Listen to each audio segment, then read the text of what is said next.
Hello दोस्तों, एक बार फिर से आप सभी को प्रभु यीशु मसीह के नाम में जय मसीह की। मैं पास्टर अनीस आप सभी का एक और नई वीडियो में स्वागत करता हूं।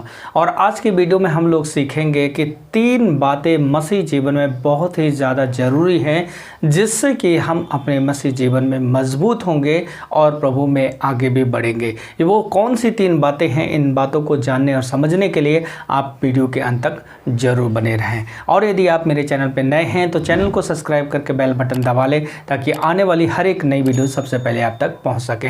तो आइए हम वीडियो को शुरू करते हैं। दोस्तों, जैसे कि मैंने आपसे बात किया कि कौन सी वो 3 बातें हैं जो मसीह जीवन में बहुत ही इम्पोर्टेंट है, महत्वपूर्ण हैं, जिससे कि हम सब मसीह जीवन में मजबूत हों और आगे बढ़ें। सबसे पहली बात है विश्वास।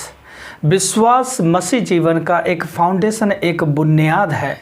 Christian life based on our faith. अगर हमारा विश्वास मसीह पर मजबूत नहीं है तो हमारी क्रिश्चियन लाइफ की जो फाउंडेशन है, बुनियाद है, वो बहुत कच्ची है। और कच्ची बुनियाद पर स्ट्रॉन्ग हाउस और मजबूत घर को बिल्ड नहीं किया जा सकता है।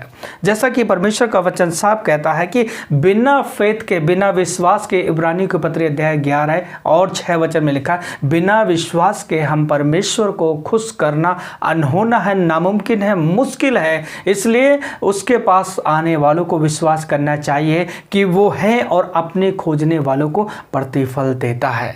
यदि हम विश्वास में मजबूत होना है, क्रिश्चियन लाइफ में आगे बढ़ना है, तो सबसे पहली बात है तो वो है हमारे जीवन में विश्वास। क्योंकि जब तक विश्वास नहीं है तब तक हम परमेश्वर को खुश कभी भी नहीं कर सकते हैं। जब हमारे अंदर विश्वास होगा तो हम अपने जीवन में बहुत बड़ी बड़ी अद्भुत बातों को और अद्भुत कामों को हम लोग देखेंगे। जैसा कि प्रभु यीशु मसीह ने मत्ती की पुस्तक अध्याय 17 वचन 20 में कहा, यदि तुम्हारे अंदर राई के दाने के बराबर भी विश्वास है तो इस पहाड़ से कह दो यहाँ से हटकर वो दूसरी जगह चला जा, तो वो दूसरी जगह चला जाएगा और उसके लिए कोई भी बातें असंभव नहीं होगी। अर्थात कहने का मतलब, यदि हमारे अंदर राई के दाने के बराबर विश्वास है, उन सारी परिस्थिति और हालातों को डांटने की ज़रूरत है। लेकिन हम परिस्थितियों को डांटने की बजाय, हालातों को डांटने की बजाय हम चिंता में डूबने लगते हैं। इसका मतलब सिंपल और साधारण सी बात है कि राई के दाने के बराबर भी विश्वास नहीं है। अगर विश्वास होता तो परिस्थितियों को देखकर डरने की बजाय, घबराने की बजाय, चिंता करने की बजाय हम लोग डांटना शुरू करते हैं। या तो बहुत से मसीह भाई बहनों को ये वचन मालूम नहीं है कि प्रभु ने क्या कहा। यदि मालूम है तो उन्हें विश्वास नहीं है इस वचन पर कि ऐसा भी क्या कभी हो सकता है। अगर उनको विश्वास है तो वो इस वचन को क्लेम करेंगे अपने हर एक परिस्थिति में, अपने हर एक हालातों में। परमेश्वर आपके अंदर एक छोटा सा विश्वास, राई के दाने का बराबर विश्वास मांगता है और ढूंढता। अगर ऐसा विश्वास है तो परमेश्वर आपकी हर एक परिस्थितियों में आपको जयवंत करेगा। और राई के दाने का उदाहरण प्रभु यीशु मसीह ने क्यों लिया, क्यों राई के दाने के बराबर विश्वास के बराबर कहा है?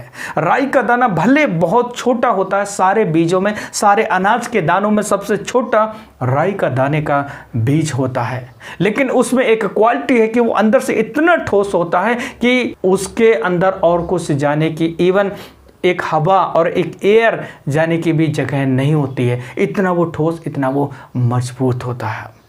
अपनी मजबूती के कारण, ठोसता के कारण वो बिल्कुल छोटा जरूर रहता है, लेकिन बिल्कुल सख्त रहता है। तो प्रभु यीशु मसीह ने कहा कि इसी राई के दाने के बराबर विश्वास की हमारी ज़िंदगी में ज़रूरत है। अब ये राई के दाने के बराबर विश्वास आएगा कैसे? रोमियो की पत्री 10 अध्याय 17 वचन में प्रभु का वचन कहता है, विश्वास सुनने से, सुनना मसीह के वचन से होता है। जब तक हम रोज परमेश्वर के साथ समय ना बिताएं, जब तक हम रोज परमेश्वर के वचन को ना पढ़ें, तब तक कैसे और क्यों कर हमारे अंदर वो विश्वास बढ़ेगा और विश्वास की बढ़ोतरी होगी। केवल एक संडे जाने से, केवल एक कॉटेज मीटिंग में जाने से हम सोचें हमारे विश्वास की बढ़ोतरी होगी, ऐसा बिल्कुल संभव नहीं है।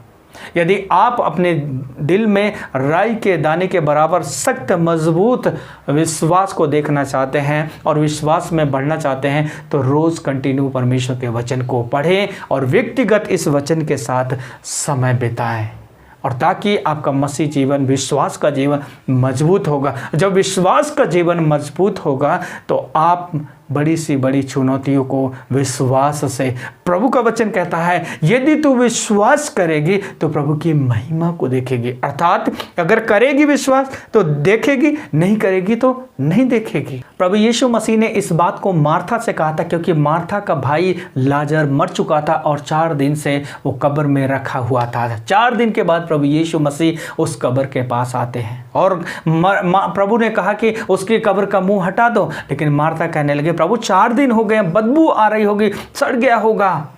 लेकिन प्रभु यीशु मसीह ने मार्था से कहा यदि तू विश्वास करेगी तो प्रभु की महिमा को देखेगी। यदि आप प्रभु की महिमा को अपनी ज़िंदगी में देखना चाहते हैं, अपनी लाइफ में देखना चाहते हैं, तो परमेश्वर के ऊपर विश्वास करने की ज़रूरत है। बहुत बड़े विश्वास के नहीं, राई के दाने के भी बराबर विश्वास है। तो परमेश्वर आज भी आपके हालात और परिस्थितियों को बदलने की शक्ति और सामर्थ्य रखता है। और यदि आपके अंदर ऐसा विश्वास है तो याद रखना, आप परिस्थितियों में चिंता ना करके बल्कि परमेश्वर से दुआ करेंगे और उस विश्वास से उन परिस्थितियों को और हालातों को डांटेंगे।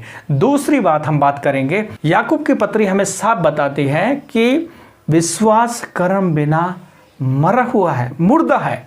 जिस प्रकार से हमारा शरीर आत्मा के बिना मुर्दा है, मरा हुआ है, उसका कोई मूल्य नहीं है, वैसे ही याकूब की पत्री 2 अध्याय 17 वचन में परमेश्वर का वचन हमें बताता है कि बिना कर्म के हमारा विश्वास बेकार है, खोखला है, उसमें सिर्फ आवाज़ ही आवाज़ है, कार्य कुछ नहीं है। अगर हम अपने विश्वासी जीवन में कार्य को देखना चाहते हैं, अद्भुत कार्य को देखना चाहते हैं, तो हमारे जीवन में कार्य होना जरूरी है। जब हम विश्वास करते हैं तो हमारा विश्वास का कार्य क्या आएगा? हम परमेश्वर के वचन के साथ समय बिताएंगे, हम परमेश्वर के साथ प्रार्थना में समय बिताएंगे, क्योंकि यह सब विश्वास के क्या है? परिणाम है, प्रतिफल है, ये कार्य हैं। हमारे विश्वास जो दिख नहीं रहा है उसको हम कार्यों में, अपने कार्य में दिखाने की कोशिश कर रहे हैं। अर्थात बाइबल क्लियर कहती है कि विश्वास कर्म के बिना अधूरा है। यदि आपके अंदर विश्वास है कि प्रभु मेरा खुदा है, प्रभु मेरा परमेश्वर है, प्रभु मेरा मुक्तिदाता है, उद्धार करता है, सोचिए कितना आप अपने उद्धारकर्ता के साथ समय को बिताते हैं, वचन या प्रार्थना के द्वारा। अगर आपका विश्वास कर्म सहित नहीं है तो वो विश्वास मुर्दा है, मरा हुआ है। ऐसे विश्वास की कोई वैल्यू नहीं है, कोई कदर नहीं है। इसलिए आप चाहते हैं कि आपका विश्वास जिंदा हो, आपका विश्वास मजबूत हो, आपका विश्वास तगड़ा हो, तो आप लोगों को परमेश्वर के वचन के साथ में समय बिताने की ज़रूरत है। उस वचन को कार्य में लाने की ज़रूरत है ताकि परमेश्वर के नाम की महिमा हो। तीसरी बात हम करेंगे, धीरज। बहुत सारे मसीह लोग विश्वास करते हैं प्रभु यीशु मसीह पर और कर्म भी करते हैं, लेकिन तीसरी बात, अपने ज़िंदगी में वो धीरज नहीं धर पाते। वो चर्च भी जाते हैं, दान भी देते हैं, बाइबल भी पढ़ते हैं, प्रार्थना भी करते हैं, ये सब चीज़ें वो अपनी ज़िंदगी में करते हैं, लेकिन कई बार अपनी ज़िंदगी में धीरज ना धरने के कारण वो वायदे, वो प्रतिज्ञाएं जो परमेश्वर ने बाइबल में किए हैं, वो सारी आशीषें जो हमारे लिए परमेश्वर ने बाइबल में रखे हैं और बाइबल के लोगों की ज़िंदगी में जो पूरा किया वो हमारी ज़िंदगी में पूरा करे, हम धीरज ना धरने के कारण उन आशीषों तक नहीं पहुँच पाते हैं।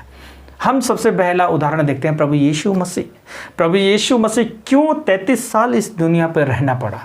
वो 15, 20 साल, 30 साल और 25 साल की उम्र में ही अपने आप को बलिदान कुर्बान करता और चला जाता और उद्धार के कार्य को पूरा कर देता था?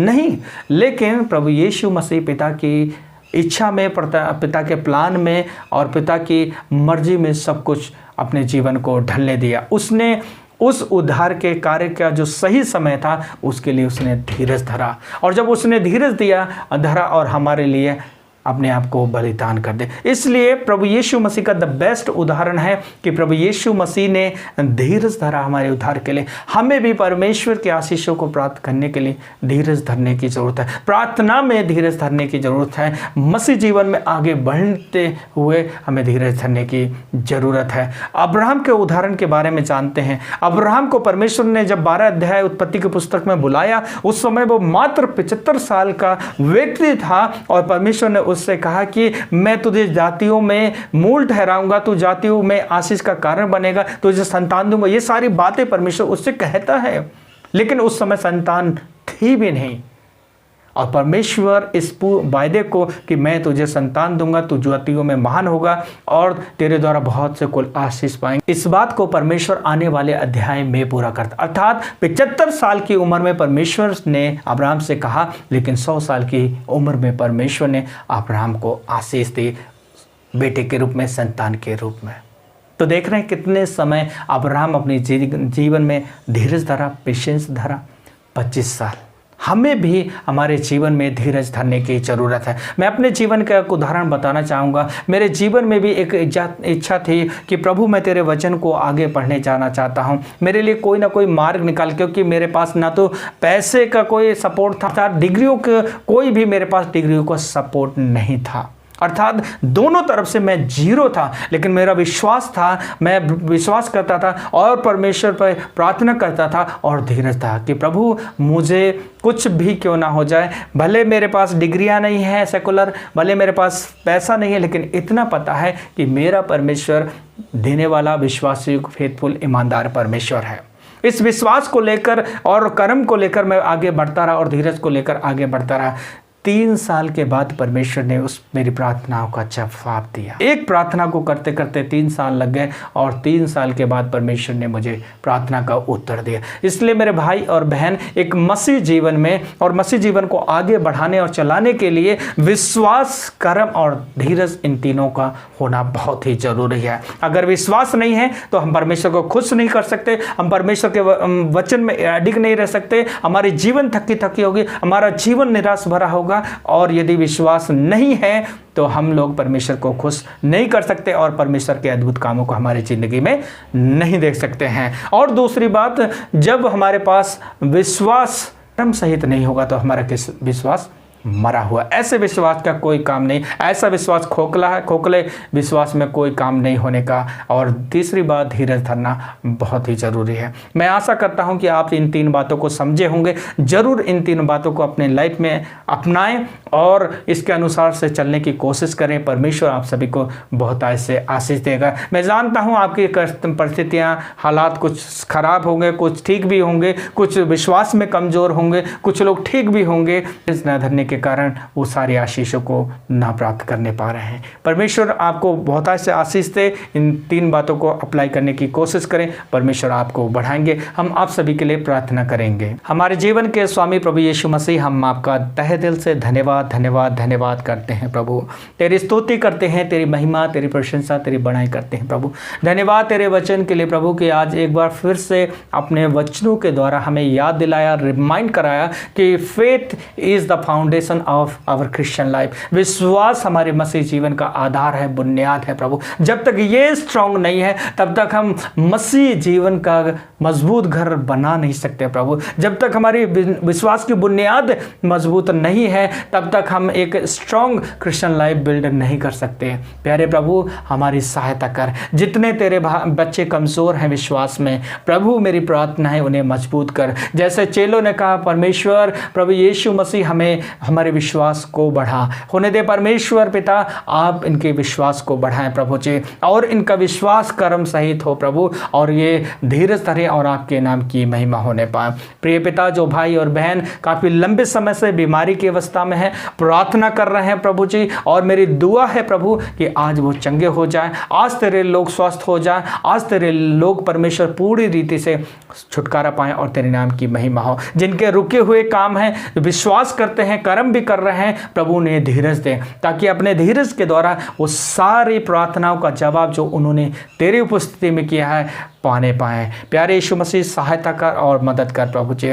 जिनके कर्ज से स्थिति है प्रभु, उनके कर्ज दूर होने पाए। जिनके जॉब नहीं चल रहे हैं प्रभु, काम धंधे नहीं चल रहे हैं, उनको काम धंधे मिलने के लिए सहायता कर, उनको जॉब मिलने के लिए सहायता कर। जो निसंतान है वो संतान मिले प्रभु जी। जिनके जीवन में कर्ज है वो कर्ज से आज़ादी पाए। यीशु नासरी के नाम से मैं एक एक भाई और बहन को आशीर्वाद देता हूँ। प्रिय पिता, जो बीमारी अवस्था में, कमज़ोरी में है, यीशु नासरी के नाम में बीमारी, कमज़ोरी हमेशा के लिए तेरे लोगों की ज़िंदगी से दूर हो जाए। प्रभु जो शैतान अंधकार की शक्तियों से जकड़े पड़े हैं, घिरे हुए हैं, यीशु नासरी के नाम से हर एक शैतान के बंधन इनके जीवन से टूट जाए। प्रभु जो निराशाओं का सामना कर रहे हैं, अलग अलग परिस्थितियों में घिरे पड़े हैं, आज यीशु नासरी के नाम से इनकी परिस्थितियाँ बदल जाएं। प्यारे पिता, आप इनकी सहायता करें और मदद करें। प्रभु जी धन्यवाद करते हैं प्रभु प्रार्थना सुनने के लिए। सारी आदर महिमा हम आपको देते हैं, यीशु मसीह के नाम से मांगते हैं, आमीन आमीन।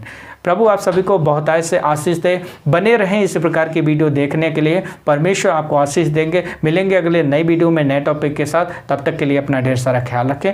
प्रभु आशीष दे। जय मसीह की।